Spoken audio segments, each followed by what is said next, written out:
प्रकरणात आपण 1857चा जो राष्ट्रीय उठाव आहे या राष्ट्रीय उठावाविषयीची माहिती ही घेतली, परंतु या दरम्यान भारतीयांमध्ये खऱ्या अर्थानं प्रबोधन व्हायला सुरुवात झाली. आता प्रबोधन या शब्दाचा अर्थ कोणता, तर बदल. हा बदल कशात झाला, तर सामाजिक आणि धार्मिक. मग हे बदल होण्यासाठी जी कारणीभूत ठरलं ते कोणतं, तर भारतीयांमध्ये नवीन विचार प्रवाह हा निर्माण झाला. त्याचबरोबर भारतीयांनी इंग्रजी शिक्षण हे घ्यायला सुरुवात केली.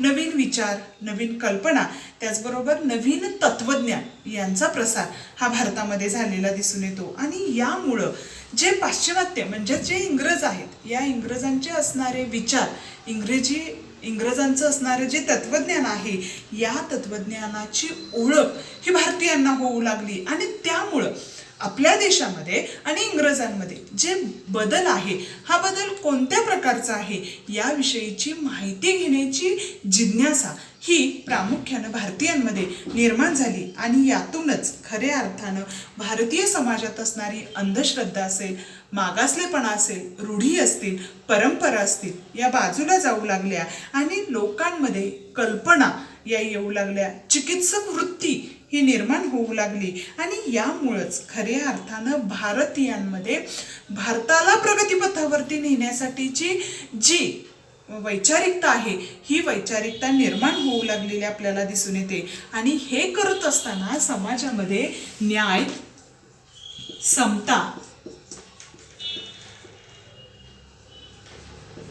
बंधुता यासारख्या विचारांची किंवा या गोष्टी समाजामध्ये रुजण्यास सुरुवात ही झालेली आपल्याला दिसून येते. आणि त्यामुळं खऱ्या अर्थानं भारतामध्ये प्रबोधन झालं.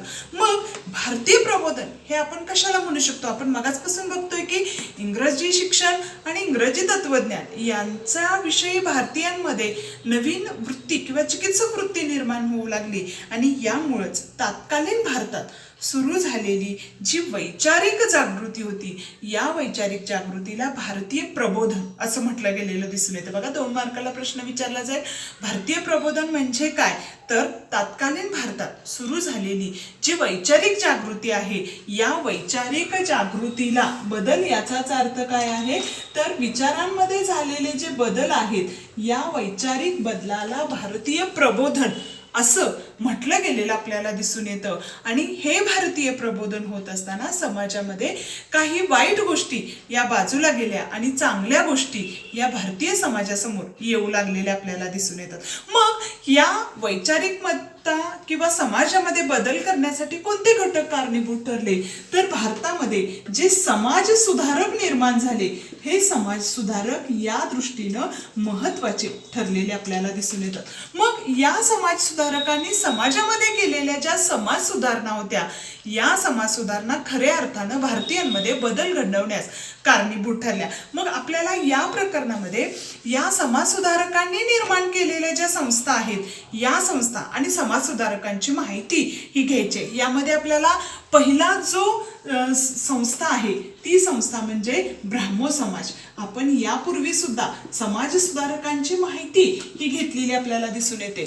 मग हा जो ब्राह्मो समाज आहे या ब्राह्मो समाजाची स्थापना राजाराम मोहन रॉय यांनी केलेली आपल्याला दिसून येते. आणि ही स्थापना त्यांनी 1828 साली केलेली दिसून येते. मग हा जो ब्राह्मो समाज आहे या ब्राह्मो समाजामध्ये खऱ्या अर्थानं बंगाल प्रांतामध्ये या ब्राह्मो समाजानं वैचारिक जागृती निर्माण करण्याचा प्रयत्न हा केलेला आपल्याला दिसून येतो. मग हा जो ब्राह्मो समाज आहे या ब्राह्मो समाजाचं तत्वज्ञान कोणतं किंवा ब्राह्मो समाजाविषयीची माहिती हे आपल्याला कशा प्रकारे सांगता येईल, तर साधारणतः सती प्रथा दूर करण्यासाठी प्रयत्न केलेला जो समाज आहे तो समाज म्हणजे ब्राह्मो समाज आणि राजाराम मोहन रॉय यांनी निर्माण केलेला ब्राह्मो समाज. मग ब्राह्मो समाज हा समाजामध्ये आणत असताना राजाराम मोहन रॉय यांनी भाषा आणि त्याचबरोबर समाजात असणारा जे धर्म आहे या धर्माविषयीची सविस्तर माहिती ही प्रामुख्यानं राजाराम मोहन रॉय यांनी घेतलेली आपल्याला दिसून येते. आणि त्यातूनच एकेश्वरवाद, एक उच्च आणि नीच असा जो भेदभाव आहे हा भेदभाव दूर करणं, कर्मकांडाला विरोध करणं, प्रार्थनेचा मार्ग स्वीकारणं ही या ब्राह्मो समाजाची प्रामुख्यानं तत्व ही असलेली दिसून येतात. बघा, आपण 3 मुद्दे ब्राह्मो समाजाचे बघितले. एक, स्थापना करणारी व्यक्ती आणि या समाजाची तत्व. तर स्थापना 1828 साली कोणी केली? राजाराम मोहन रॉय यांनी बंगाल प्रांतामध्ये केली. आणि या समाजाची जी तत्व होती ती तत्व कोणती? म्हणजे एकेश्वरवाद. म्हणजे अनेक देवांच्या पूजा करण्यापेक्षा देवता ही एकच असणं याला महत्व देण्यात आलं.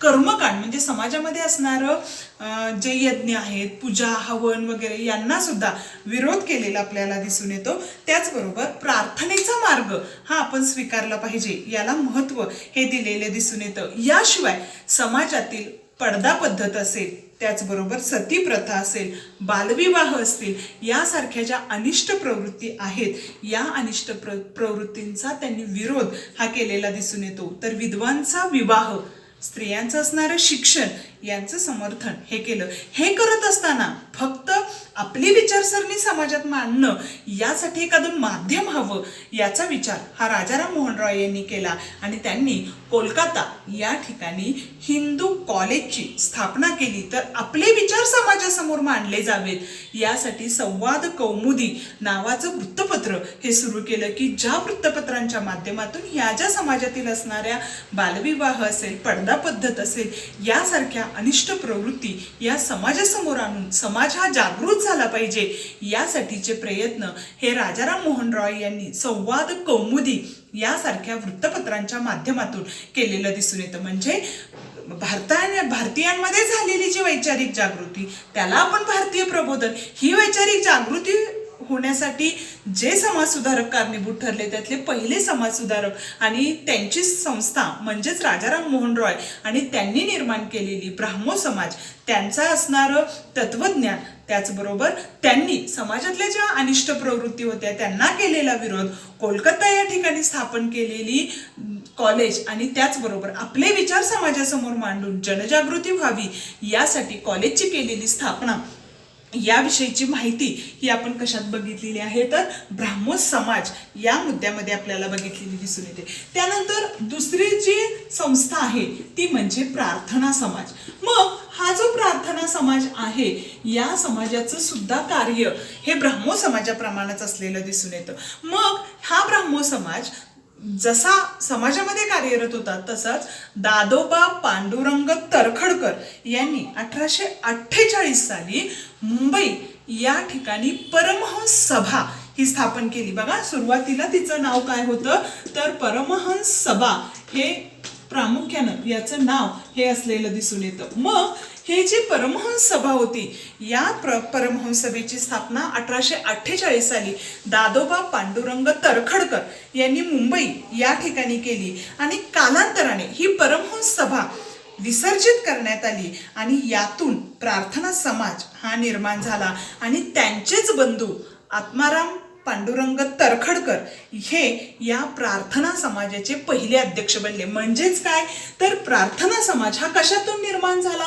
परमहंस सभेतून. कालांतराने ह्याचं विलिनीकरण झालं किंवा हे संपुष्टात आलं आणि त्यातून काय निर्माण झाला? तर या प्रार्थना समाज, या प्रार्थना समाजाची जेव्हा स्थापना झाली त्यावेळी त्याचे पहिले अध्यक्ष हे आत्माराम पांडुरंग तरखडकर हे असलेले दिसून येतात, की ज्यांनी मुंबई विद्यापीठातून आपली पदवीची जी किंवा मुंबई विद्यापीठातून आपली पदवी ही संपादन केलेली दिसून येते. मग याच दरम्यान न्यायमूर्ती महादेव गोविंद रानडे, रा गो भांडारकर यांनी हा जो प्रार्थना समाज आहे या प्रार्थना समाजाचं कार्य हे पुढं चालू ठेवलेलं दिसून येतं.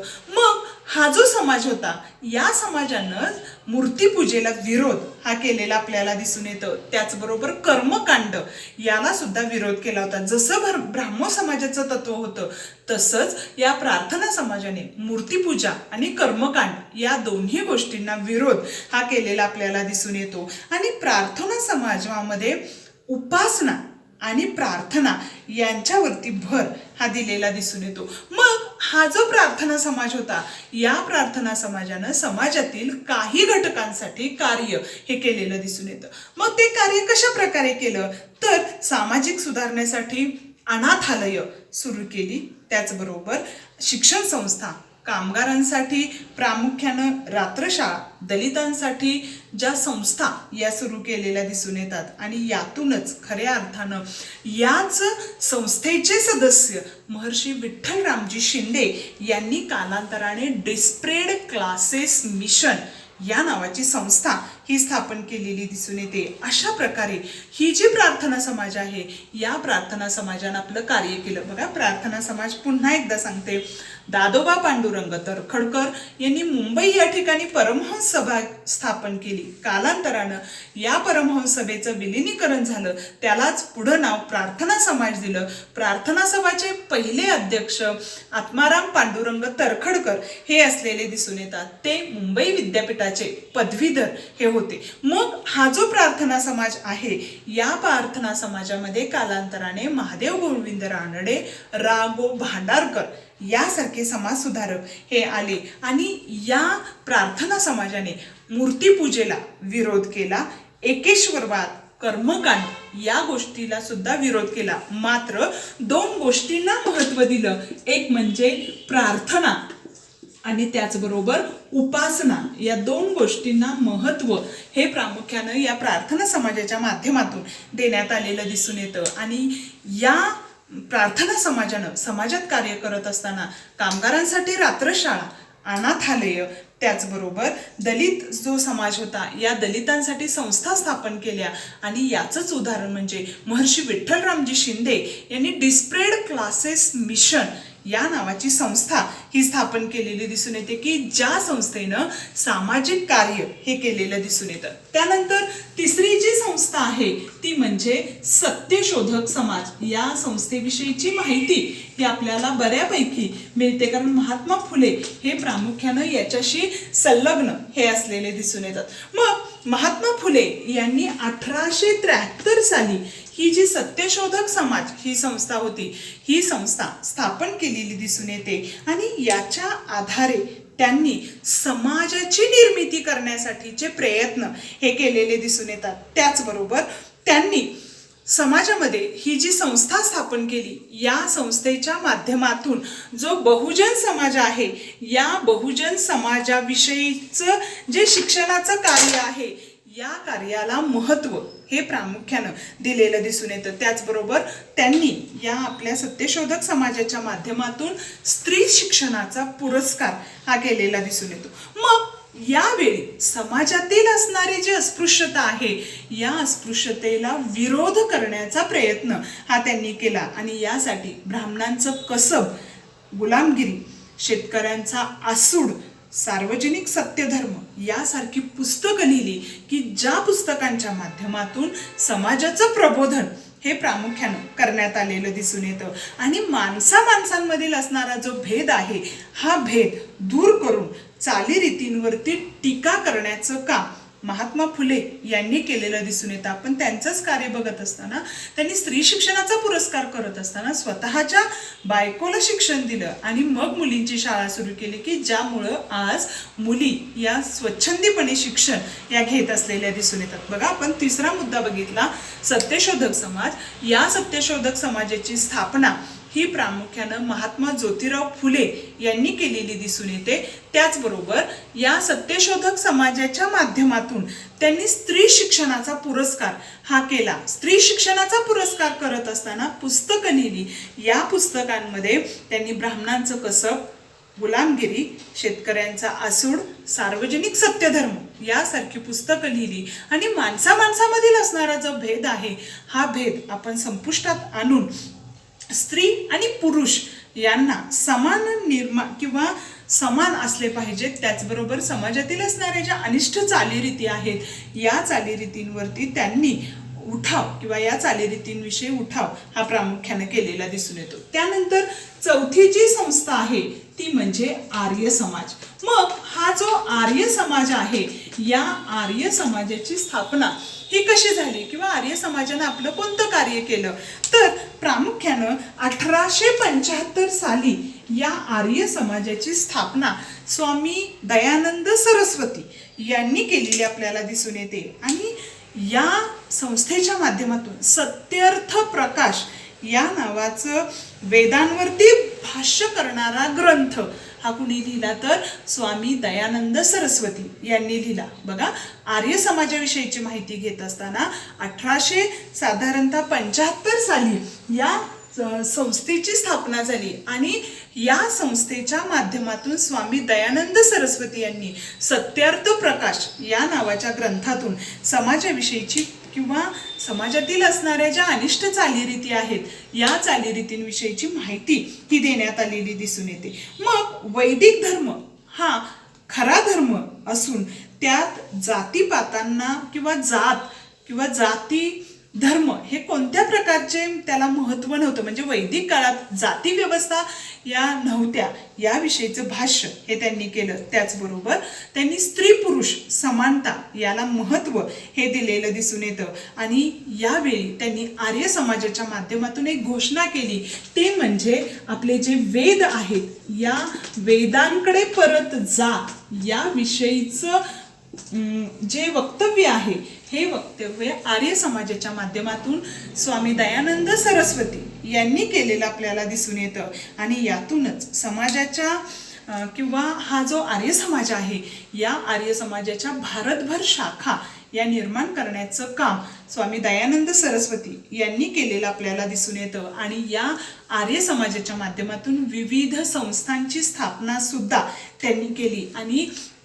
शेवटची जी संस्था आहे ती म्हणजे रामकृष्ण मिशन, की जी स्वामी विवेकानंद यांच्याशी संलग्न किंवा यांच्या गुरुवरून त्यांनी या संस्थेला रामकृष्ण मिशन हे नाव दिलेलं आपल्याला दिसून येतं. मग या रामकृष्ण मिशनची स्थापना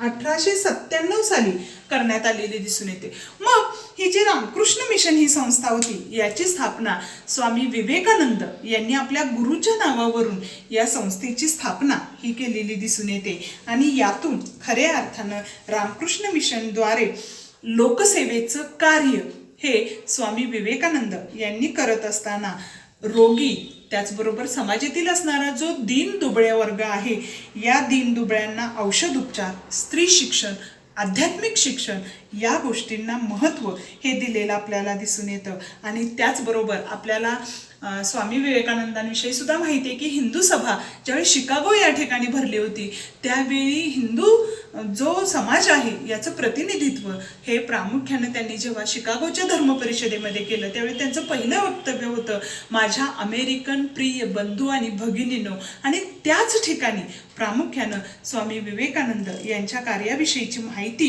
ही आपल्याला मिळते येते. आणि त्याचबरोबर त्यांनी भारतीय तरुणांना एक संदेश दिला, तो म्हणजे उठा, जागे व्हा आणि ध्येय प्राप्त होईपर्यंत थांबू नका. जसं आंबेडकरांनी शिका, संघटित व्हा आणि संघर्ष करा असा संदेश दिला, तसंच स्वामी विवेकानंद यांनी उठा, जागे व्हा आणि जे ध्येय आहे हे ध्येय प्राप्त होईपर्यंत थांबू नका या प्रकारचा संदेश हा प्रामुख्याने त्यांनी दिलेला दिसून येतो. अशा प्रकारे आज आपण ब्राह्मो समाज, प्रार्थना समाज, त्यानंतर सत्यशोधक समाज, आर्य समाज आणि रामकृष्ण मिशन याविषयीची माहिती ही घेतलेली आहे.